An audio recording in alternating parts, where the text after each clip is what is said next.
اعوذ باللہ من الشیطان اللعین الرجیم بسم اللہ الرحمن الرحیم الحمد للہ رب العالمین والصلاة والسلام علی سیدنا وشفیع ذنوبنا وطبیب نفوسنا وحبیب قلوبنا ومولانا ومولا الثقلین وجد الحسن والحسین ابی القاسم محمد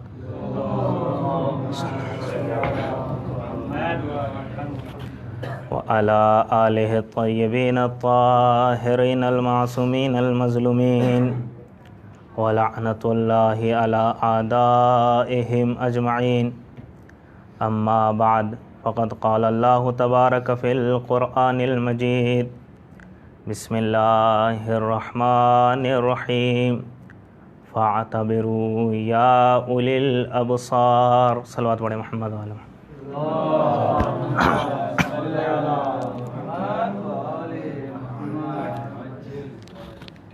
بہرحال بزرگان کے سامنے زبان کا کھولنا بہت سخت کام ہے، مگر حکم کی تعمیل کے لیے آپ کے سامنے کچھ معروضات لے کر حاضر ہوا ہوں۔ دنیا میں ہر انسان زندگی بسر کر رہا ہے، چاہے کافر ہو، منافق ہو، مومن ہو، مسلمان ہو، زندگی جو بھی دنیا میں آیا ہے وہ گزار رہا ہے۔ صرف گزارنا کمال نہیں ہے، کتنے لوگ ایسے ہیں جو اچھی زندگی گزار رہے ہیں۔ پھر مشکل یہ ہے کہ لفظ اچھی یا کس زندگی کو اچھا کہا جائے گا، الگ الگ لوگوں کے زاویے فرق کرتے ہیں۔ کوئی دولت والا ہے، وہ کہے گا جس کے پاس دولت پائی جاتی ہے وہ بہت اچھی زندگی گزار رہا ہے۔ کوئی ثروت، کوئی اولاد، کوئی شہرت، ہر اعتبار سے جس کا جو دیکھنے کا نظریہ ہوگا وہ اسی کو سب کچھ سمجھے گا۔ یہ آپ کے سامنے ہے۔ اگر لوگوں کے نظریات لیے جائیں گے تو انسان گمراہ ہو جائے گا، اس لیے کہ ایک انسان جو زندگی کو گزارنا چاہتا ہے اور نظریہ دینے والے ہر مکتب فکر کے لوگ نظریہ دیے جا رہے ہیں، تو پھر انسان منزل کمال تک نہیں پہنچ سکتا۔ تو اب سیدھا سا راستہ یہ ہے کہ ایک ایسا نظریہ تلاش کیا جائے کہ جس کے پاس ساری چیزیں موجود ہوں۔ تو اس کا سیدھا جو جواب آئے گا وہ یہی ہے کہ جس نے ہمیں خلق کیا ہے اسی سے پتہ کریں کہ زندگی کا مقصد اس نے رکھا کیا ہے۔ جب اس کی طرف جائیں گے تو ایک ہی چیز کے اندر ساری چیزیں خدا میسر فرمائے گا، ورنہ کہیں اگر دولت کی طرف بھاگے تو شاید خدا کا دامن چھوٹ جائے، شہرت کی طرف بھاگے تو بہت سی دوسری چیزیں ہاتھ نہ آئیں۔ اب ایک ایسے دروازے پہ جا کر جب ہم نے اپنی زمین کو جھکا دیا، وہاں پر جو بھی چیز ملے گی، چاہے وہ اسلام کا چھوٹا سے چھوٹا عمل ہو، مگر اس چھوٹے عمل کے اندر سارے کمالات پائے جاتے ہیں، سارے کمالات پائے جاتے ہیں۔ اس لیے کہ ایک دم طے شدہ بات ہے کہ ایک انسان کا نماز نہ پڑھنا اتنا برا نہیں ہے جتنا خدا کی ولایت کو نہ ماننا۔ سارے کام جو اثر انداز ہوتے ہیں وہ اصل میں ولایت کی بنیاد پر، اگر ولایت نہیں ہے تو وہی امام حسین کے قتل کرنے والے نمازی ہیں، وہی امام حسین کے قتل کرنے والے قاری قرآن ہیں۔ اگر ولایت خدا، ولایت رسول اور ولایت علی ابن ابی طالب علیہ الصلاۃ والسلام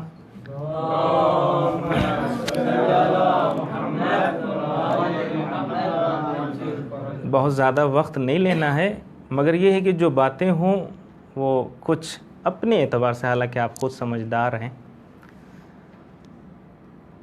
ایک ہی دروازے پہ سر کو جھکایا، سارے کمالات اس کے پاس موجود ہیں۔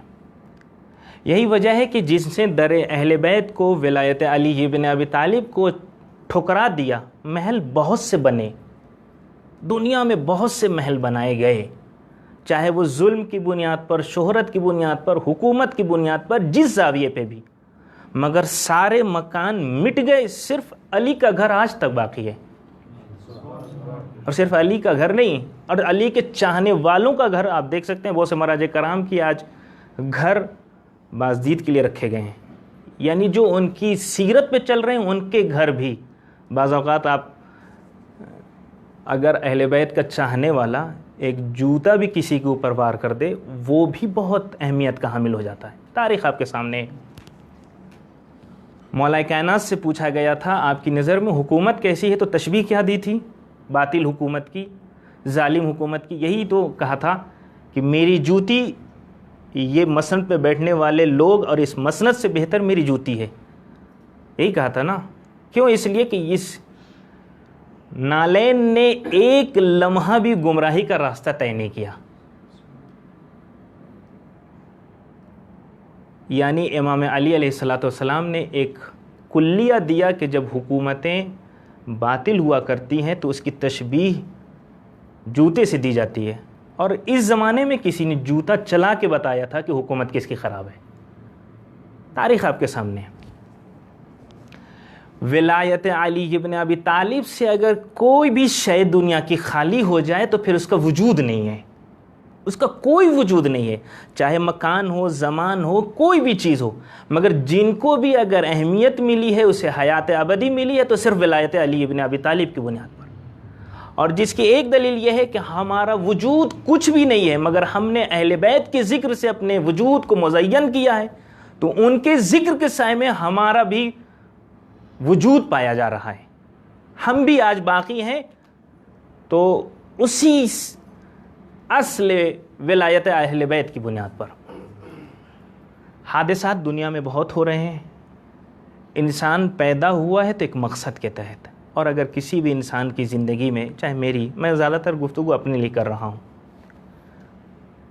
اگر کسی کی زندگی میں سوال لفظ کیوں اگر نہیں ہے ہر ایک چیز کے بارے میں، تو بہت زیادہ نتیجہ آمیز اس کی زندگی نہیں ہے۔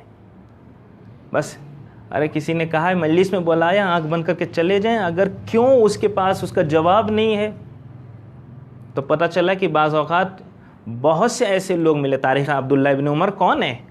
مولا کا سینہ چومنے والا، ہاتھوں کو چومنے والا۔ بہت سے لوگ راستے میں ایسے ملے، مولا تلوار لے لیجئے، گھوڑا لے لیجئے، مگر نصرت سے غائب ہو گئے۔ اور بہت تاریخ دقیق آپ کے سامنے ہے، عبداللہ ابن جعفر کی ہے، جعفر طیہ۔ جناب عبداللہ ابن جعفر کے بارے میں جیسا میں نے پڑھا، ان کے بارے میں کہ صرف تھوڑی سی کہیں سے دولت کا، تھوڑا سا کہیں سے دولت حاصل کر رہے تھے ایک جگہ، جس کی وجہ سے جب قیام کی باری آئی ہے تو عبداللہ ابن جعفر جیسی شخصیت نے اپنے دونوں بیٹوں کو کربلا بھیجا ہے، مگر آخر کیا ہوا کہ وہ کربلا سے محروم رہ گئے؟ ایک سوال ہے۔ محمد حنفیہ کے بھی حوالے سے آپ دیکھیں، جو مولا نے خطبات ارشاد فرمائے ہیں، محمد حنفیہ بہترین شخصیت ہے، مولا کائنات کے فرزند ہیں، مگر جو کربلا میں جن کو ہونا چاہیے تھا، مگر کیا وجہ ہوئی کہ وہ مدینے میں رک گئے؟ وہ الگ بات ہے کہ مولا جہان یعنی امام حسین علیہ السلام نے ان کی عزت ایک جملے سے رکھ لی، اے محمد حنفیہ میں جا رہا ہوں مگر میری نیابت میں مدینہ کو دیکھتے رہنا۔ مگر ایک سوال ہے، مثلا دیکھیے نیک کام ہر زمانے میں ہو رہا ہے، نیک کام ہر زمانے میں ہو رہا ہے، کہیں مسجد بنائی جا رہی ہے، کہیں امباڑہ بنایا جا رہا ہے، مگر اس وقت کتنے لوگ بیدار ہیں جو اس مسجد کے تعمیر کے لیے کچھ دے پا رہے ہیں؟ بن جائے گی تو بہت لوگ ناز کریں گے ہمارے ہاں ایک مسجد ہے، وقت گزرنے کے بعد سب لوگ کہیں گے بہت اچھا کام ہوا، مگر اس وقت پہ صحیح طریقے سے فیصلہ کرنا کہ آیا ہمارا اس میں رول کیا ہے، ہمارا کردار کیا ہے اس کے اندر، یہ بہت اہم ہے۔ اسی طریقے سے ہر طرف ظلم اپنی جگہ آج بھی ہے، ظلم کو اکھاڑنے کے لیے امام حسین چلے تھے، فاعتبروا یا اولی الابصار، اے صاحبان عقل عبرت حاصل کرو واقعات سے۔ عبرت اس لیے نہیں ہوتے کہ بس دیکھا جائے اور گزر جائے۔ عزاداری ایک پل کا نام ہے۔ ایک صلوات پڑھیں محمد و آل محمد پر۔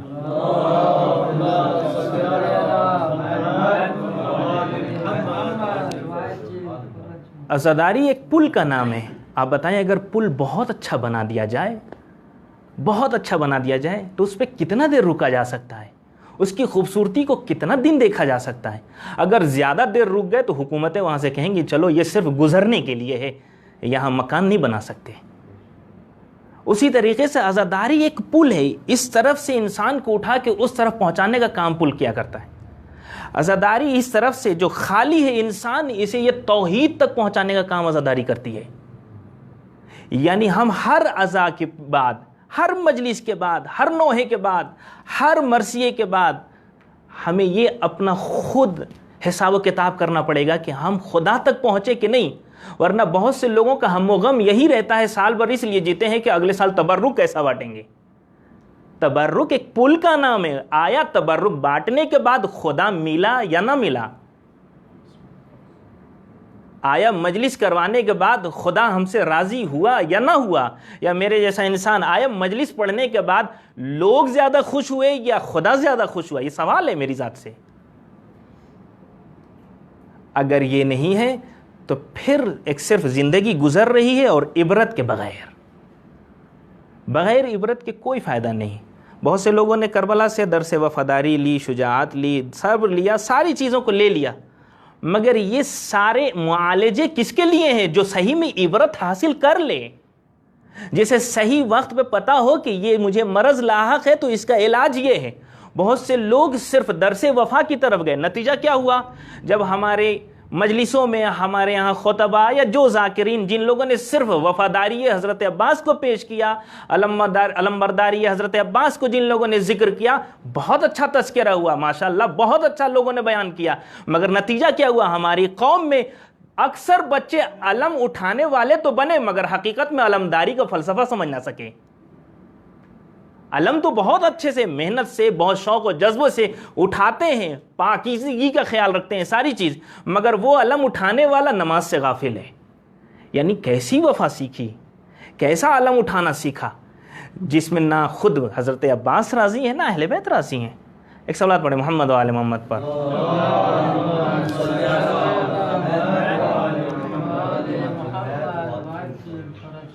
آپ لوگوں کے سامنے حالانکہ جسارت ہے، بس گفتگو. فَاعْتَبِرُوا يَا أُولِي الْأَبْصَارِ، عبرت حاصل کرو. عبرت کے بغیر زندگی بے معنی ہے. زندگی ابھی بھی ہمارے ہاں، یعنی ہم اپنی زندگی میں جب ہم یہاں ہیں تو ہم دیکھ رہے ہیں، یعنی ہم خود بعض وقت طے نہیں کر پاتے ہیں کہ ہم حق کی طرف ہیں یا نہیں ہیں. مصلحت کی چادر بہت زیادہ ہم اوڑھے ہوئے بیٹھے ہیں، ہر وقت مصلحت. ارے چھوڑیے ان کے بارے میں، ارے ٹھیک ہے آپ کسی کو نتیجہ نہ دیجئے مگر آپ کے لیے ایک نتیجہ ہو، ورنہ ہوگا نتیجہ کیا ہوگا؟ ہمیشہ ہے نا کسی کے بھی پہلو میں چلے جائیں گے، پتہ چلا ادھر والا بھی رضی اللہ ہو گیا، ادھر والا بھی ہو گیا، نتیجہ خراب ہو جائے گا. آپ کا خود وجود ثابت ہو، آپ محکم ایک. ٹھیک ہے آپ کسی کو اپنا نظریہ نہ دیجئے کہ میں ان کو نہیں مانتا ہوں، نہیں مانیے، مگر آپ کے کام سے خود بخود ظاہر ہو جائے گا آپ کس طرف والے ہیں. آپ کے ہر کام سے. المرء مخبون تحت لسانہ، جو حدیث ہے، یہ انسان اپنی زبان کے نیچے چھپا ہوا. یہ کیوں؟ اس لیے کہ یہ جیسے ہی بات کرے گا اس کے دماغ میں کیا ہے، کیسی سوچ رکھتا ہے، کیا چاہتا ہے، سب چیز ظاہر ہو جائے گی. بہرحال آپ تو واٹس ایپ کے آپ کے اسٹیٹس سے سمجھ میں آ جاتا ہے کہ آپ کیا چاہتے ہیں. اگر وہی میسج مثلا 10 مرتبہ آپ نے نہیں پڑھوایا تو آپ کا گھر برباد ہو جائے گا، تو اس کا مطلب یہ ہے کہ آپ بربادی کے کگار پہ پہنچ گئے. بہت سے لوگ اسی ڈر میں فارورڈ کیے رہتے ہیں کہ پتہ نہیں ہمارا گھر تو بچ جائے. ایک صلوات پڑھیں محمد والے محمد پر.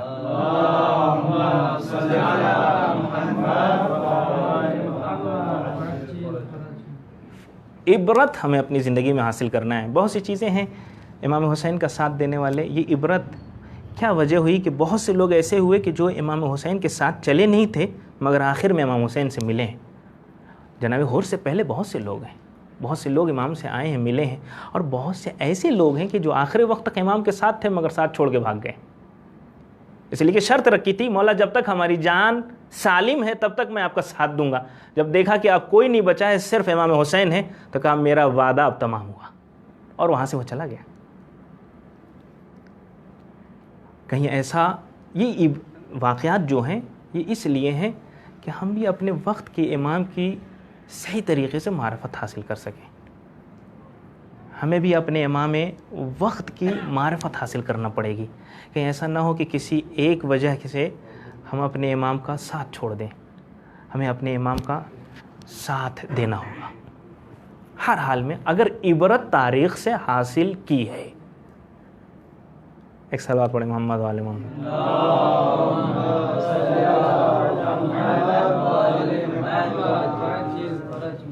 دوسری جگہ بھی مجلس ہے جس کی وجہ سے بڑی اختصار سے میں اختتام کی منزل پہنچنا چاہتا ہوں. اس لیے خود لفظ عبرت قرآن میں کتنی مرتبہ آیا ہے, کن کن چیزوں کو عبرت کہا گیا ہے, خود تاریخ میں لفظ عبرت کن لوگوں نے استعمال کیا ہے, خود امام نے اپنے کلمات میں کہاں استعمال کیا ہے, ساری بحثیں اپنی جگہ ہیں. اس بحث کے کرنے کا صرف ایک مقصد یہ ہے کہ ہم ماشاءاللہ آپ سب سمجھدار ہیں, ذمہ دار ہیں اور سب بہترین طریقے سے زندگی گزار رہے ہیں, مگر اس سوشل میڈیا کے ذریعے ایک پیغام پہنچایا جا رہا ہے کہ ہم صرف آنکھ بند کے ہر کام کرتے نہ چلے جائیں, بلکہ ہمیں یہ نتیجہ معلوم ہو کہ ہم کس طرف جا رہے ہیں. اسی لیے ساری عبادتیں آپ دیکھیں, امام حسین جب مدینے سے نکلے ہیں, اگر ہمارے جیسا مولوی ہوتا تو کہہ دیتا مولا میں امام حسین کیا کر رہے تھے, مدینے میں نماز پڑھا رہے تھے, خطبہ دے رہے تھے, لوگوں کے احکام کو ذکر کر رہے تھے, جو بھی مسائل پیش آ رہے تھے ان کو حل کر رہے تھے. میرے جیسا انسان کہتا بس اپنے کام کو تو انجام دے رہا ہوں, اب کہاں کربلا جاؤں. امام نے ان ساری چیزوں پہ اہمیت دی ہے اپنی ہجرت کو. یعنی اگر ساری عبادتوں کا خلاصہ کیا جائے, یا بعض اوقات آپ غور کریں تو یہی جتنی عبادت اسلام میں ہے کہیں نہ کہیں کسی کا آپ انکار کر رہے ہیں, تب کہیں نہ کہیں کسی کا اقرار کر رہے ہیں. ایک کے سامنے جھکا رہے ہیں سر تو کتنوں کا انکار کر رہے ہیں. ایک کے لیے اگر روزہ رکھ رہے ہیں تو کتنے لوگوں کو آپ ٹھکرا رہے ہیں. ایک کے لیے حج پہ جا رہے ہیں, یعنی خدا کے لیے اگر حج پہ جا رہے ہیں تو کتنی بڑی طاقتوں کو اپنے قدموں تلے روندے جا رہے ہیں.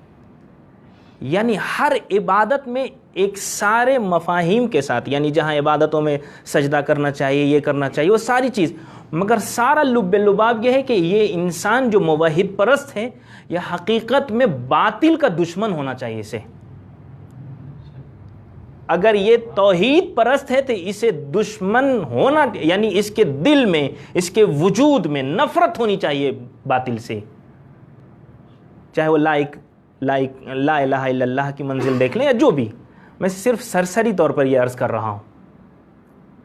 جتنی عبادت ہیں, اگر ہم نے نماز سجدہ خدا کے سامنے کیا اور دن بھر کسی کے سامنے جھکتے جا رہے ہیں تو اس سجدے کا کہیں نہ کہیں مذاق اڑایا جا رہا ہے, کہیں نہ کہیں خدا کے ساتھ مذاق کیا جا رہا ہے. اور یہ اسی لیے دن بھر میں 5 وقت نماز کو رکھے کہ عادت ہو جائے کہ کسی کے سامنے جھکنے کا تصور ہی نہ رہے, کسی کے سامنے جھکنے کا تصور نہ رہے.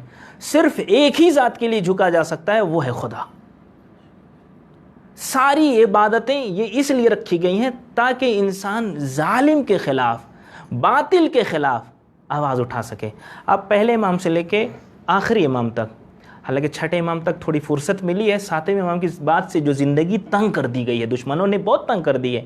14 سال جیل ہے, 8ویں امام کو اپنے پاس رکھا, 9ویں امام کو اپنے پاس, پھر 11ویں امام کو آپ دیکھیں پورا زندگی جو قید ہی سے گزر رہی ہے زندگی. مگر کبھی ہمارے آپ کے ذہن میں سوال یہ آیا کہ آخر ان حکومتوں کو ان سے کیا دشمنی تھی؟ کیا ان کی نمازوں سے ان کو مشکل تھی؟ ان کے روزوں سے اگر مشکل ہوتی تو پھر تاریخ میں ان سے بڑا عابد یہ ذکر نہ کرتے. جہاں تاریخ یہ لوگ اپنی مرضی سے لکھ رہے تھے وہاں ان کو کہا جا سکتا تھا کہ علی عابد نہ تھے. ٹھیک ہے, ایک جگہ لکھا گیا وہ شام میں, شام کی تاریخ میں لکھا ہے کہ علی بھی نمازی تھے, مگر دوسری جگہ تو کم سے کم لوگ علی کو نمازی کہہ رہے تھے, علی کو روزے دار کہہ رہے تھے, عابد کہہ رہے تھے, ہر ایک مرحلے میں عالم و افضل سمجھ رہے تھے. ساری دکانیں جو کارخانے حدیثوں کے چھاپنے کے ان کے پاس تھے. خود ایک بحث پوری ہے کہ کب سے یہ حدیثیں جعلی ہمارے سامنے آئیں, ان کے پاس تھے. مگر کیا ان حکومتوں کو اہل بیت کی نمازوں سے نفرت تھی, روزوں سے نفرت, حج زکوٰۃ کسی چیز سے نفرت نہیں؟ اگر صحیح مطالعہ کیا جائے, اور جیسا کہ انسان 250 سالے میں رہبر معظم نے اشارہ کیا ہے, وہ یہی ہے کہ ان کو کسی بھی عبادت سے کوئی تکلیف نہیں ہوتی تھی. بس یہ اہل بیت کی فطرت میں یہ تھا کہ کبھی بھی ظلم کے خلاف خاموش نہیں رہ سکتے تھے، اسی لیے کبھی بھی ان کے سامنے ظلم ہوا ہے تو انہوں نے سب سے پہلے دفاع کیا ہے اور ان کے مقابلے میں کھڑے ہوئے ہیں۔ یہی وجہ ہے کہ ان کی نمازوں سے انہیں کوئی نفرت نہ تھی، مگر جب یہ بولتے تھے اپنے حقوق کو ثابت کرنے کے لیے، ظالم کی حکومتوں کو اس کی حقیقتوں کو بتانے کے لیے، تو فوراً یہ دشمن اب سمجھتا تھا، حکومت یہ سمجھتی تھی کہ اب کوئی راستہ نہیں، انہیں قتل کر دیا جائے، انہیں مار دیا جائے۔ اور چھٹے امام تک فرصت ملی ہے۔ ایک صلوات پڑھے محمد و آل محمد۔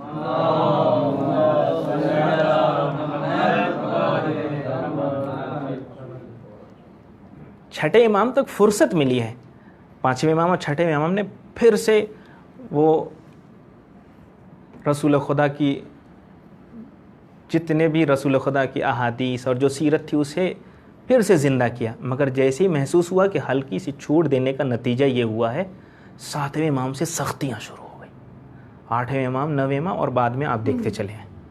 جو ایک امام کے غائب ہونے کی علت یہی ہے نا کہ دشمن مار دیتا، جس کی وجہ سے غیبت۔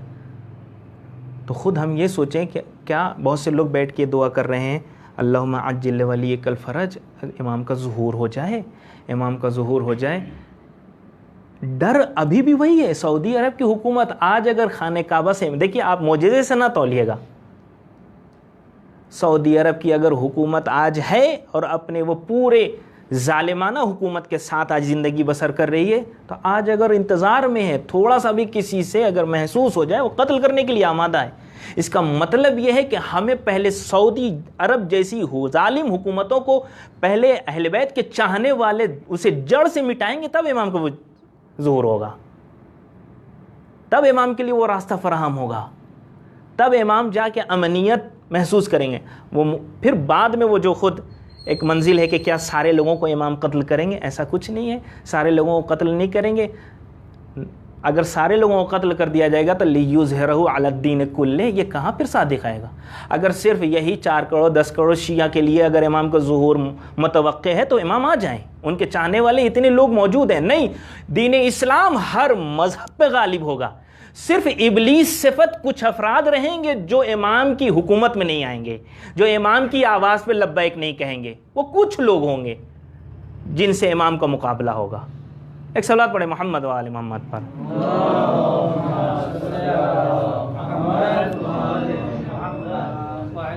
سیاست اہل بیت کی جو تھی اس سے دشمن گھبراتا تھا، ظالم کے خلاف آواز اٹھانا۔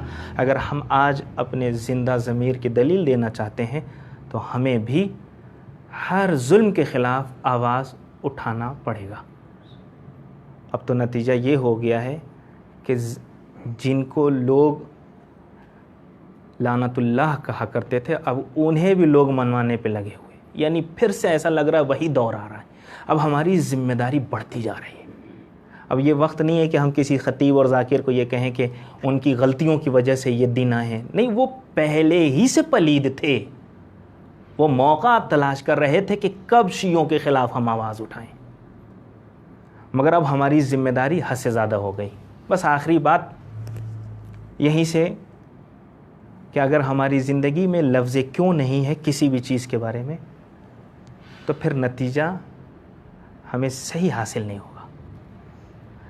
آپ دیکھیں، ہم شیعہ حضرات کی ساری عبادتیں ہیں، کبھی یہ جیسے ہی محرم کا چاند نمودار ہوا، کبھی سنا کہ ہماری نمازوں پہ کسی نے بدعت کا فتویٰ لگایا؟ روزے پہ، حج، زکوٰۃ، امر بالمعروف، نہی عن المنکر، کسی پہ کوئی بدعت کا فتویٰ نہیں، مگر جیسے ہی محرم کا چاند نمودار ہوا ویسے ہی علم، تعزیہ، تابوت، سب پہ بدعت کا فتویٰ۔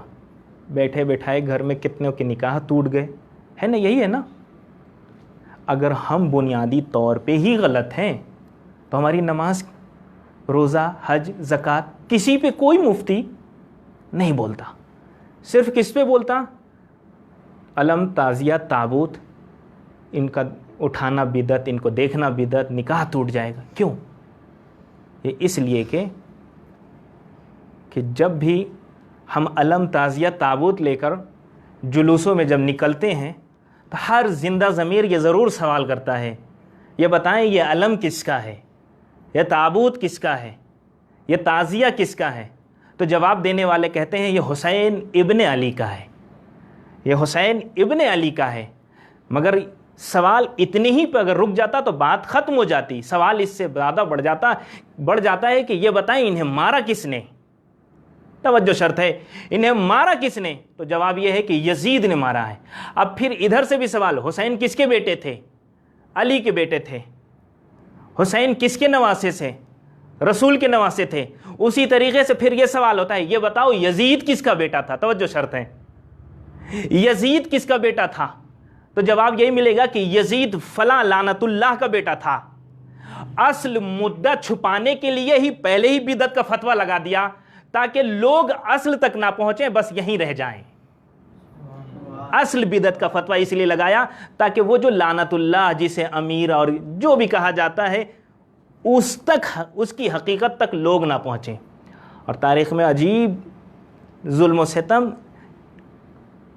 علمی دنیا میں بہت زیادہ جو کارخانے تیار کیے گئے اسی وقت کیے گئے۔ المختصر، پھر بھی ہم اپنی عزاداری شان و شوکت کے ساتھ کریں گے، اپنی زندگی میں عبرت سے زیادہ فائدہ اٹھائیں گے تاکہ ہم آخر وقت میں اپنے امام کے صحیح ناصر و مددگار بن سکیں۔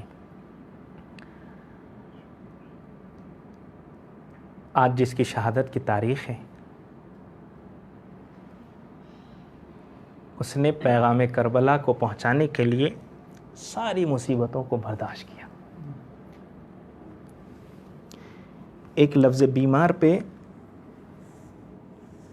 بہت سے لوگ ایسا بیمار بنا دیتے ہیں جیسے لگتا ہے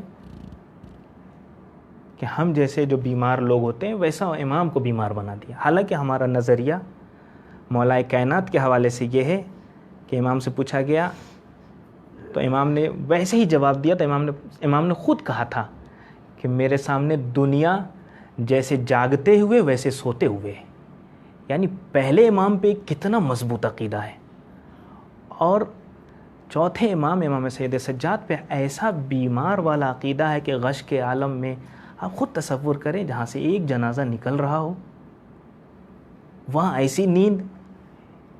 مگر ہاں، اگر اس کو اس طریقے سے کہا جائے کہ حکم خداوندی کی وجہ سے چوتھے امام کتنا مظلوم ہے کہ آنکھوں کے سامنے علی اکبر شہید ہو رہے ہیں مگر خود کو شہادت تک نہ پہنچا، آنکھوں کے سامنے سارے مظالم ڈھائے جا رہے ہیں مگر ہائے خود سید سجاد مصلحت خداوندی کی بنیاد پر شہادت کی منزل پہ فائز نہیں ہو پا رہے ہیں کربلا میں۔ بعد عاشور اگر دیکھا جائے کربلا سے لے کے کوفے سے شام تک سب سے زیادہ اگر تازیانے کسی کو لگے ہیں تو وہ سید سجاد ہے۔ قافلے میں جب بھی کچھ ہوتا تھا تو سب سے پہلے تازیانہ سید سجاد کو، سب سے پہلے تازیانہ سید سجاد کو لگایا جاتا تھا۔ سید سجاد کی کن مصیبتوں کو یاد کیا جائے؟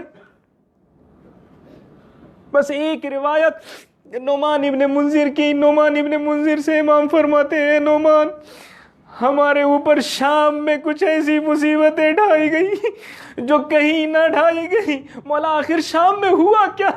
ایک مرتبہ امام فرماتے ہیں، نعمان ہمارے سامنے ہمارے شہداء کے لاشوں کو، ہمارے شہداء کے سروں کو لے کے جایا جا رہا تھا، ہم بار بار کہہ رہے تھے ارے ذرا ہم سے سروں کو دور کر دو، اس لیے کہ اکبر کے سر پہ جب بھی لیلا کی نظر جاتی تھی، ارے لیلا کو اپنا اکبر، ارے عاشور میں جو شہادت ہوئی تھی وہ یاد آتا تھا، ارے رباب اصغر کو گریا دیکھ کے گریا کرتی تھی، ارے رباب اصغر کو دیکھ کے گریا کرتی تھی، عباس کو دیکھ کے، ارے ام کلثوم گریا کرتی تھی، زینب کو زینب ارے امام حسین کو دیکھ کے گریا کیا کرتی تھی، مگر اس کے باوجود یہ دشمن ہمارے ساتھ ساتھ ہمارے شہداء کے سروں کو لے کے جا رہے تھے۔ اتنا ہی نہیں، ارے اتنا تیز رفتار سے لے جا رہے تھے کہ نیزوں سے سر نیچے گرتے تھے، نیزوں سے سر نیچے گرتے تھے، ارے گھوڑا کی ٹاپوں میں، ارے علی اکبر کا سر، ارے قاسم کا سر، ارے حسین ابن علی کا سر، اتنا ہی نہیں یہی ملعون اپنے ہاتھوں پہ سروں کو اٹھا کر پھر تیز رفتار سے زمین پہ پٹک دیا۔ اجرکم اللہ، خدا کسی غم میں نہ رلائے سوائے غم حسین کے، آزاد رہو۔ اس کے بعد امام فرماتے ہیں نعمان ہمیں ایسی جگہ سے گزارا گیا، ایک غیرت مند انسان کے لیے یہ جملہ کافی ہے، اے نعمان ہمیں ایسی جگہ سے گزارا گیا جہاں غلاموں کو بیچا جایا کرتا۔ اے نعمان ہمیں اس راستے سے گزارا گیا جہاں عیسائی رہا کرتے تھے، ارے جہاں یہودی رہا کرتے تھے، اور یہ اعلان کرا دیا گیا تھا ارے آؤ اپنے بزرگوں کا بدلہ لے لو، ارے یہ علی کی بیٹیاں۔ اے نعمان ہمیں ایسے قید خانے میں رکھا گیا، رات میں شبنم ہم پہ گرتی تھی، ارے دن میں سورج کی روشنی بھی ہم پہ پڑتی تھی۔ اللہ اکبر۔ بس آخری فقرہ، ایک مرتبہ امام فرماتے ہیں نعمان جب ہم شام میں وارد ہوئے تو ہمارا استقبال لکڑیوں سے کیا گیا۔ اے نعمان ہمارا استقبال کھولتے ہوئے پانی سے کیا گیا۔ اے نعمان ارے ہمارا استقبال انگاروں سے کیا گیا، ارے ایک انگارہ میرے امامے پہ گرا، امامہ جلا، سر جلنے لگا۔ ایک مرتبہ نعمان نے کہا مولا ارے آپ نے ارے انگارے کو ہٹایا کیوں؟ ایک مرتبہ نعمان سے کہتے اے نعمان ارے ہٹانے کے لیے ہاتھوں کا کھلا ہونا ضروری، میں کیسے ہٹاتا؟ میرے ہاتھوں میں ہتھکڑی، پیروں میں بیڑیا، گلے میں خاردار تو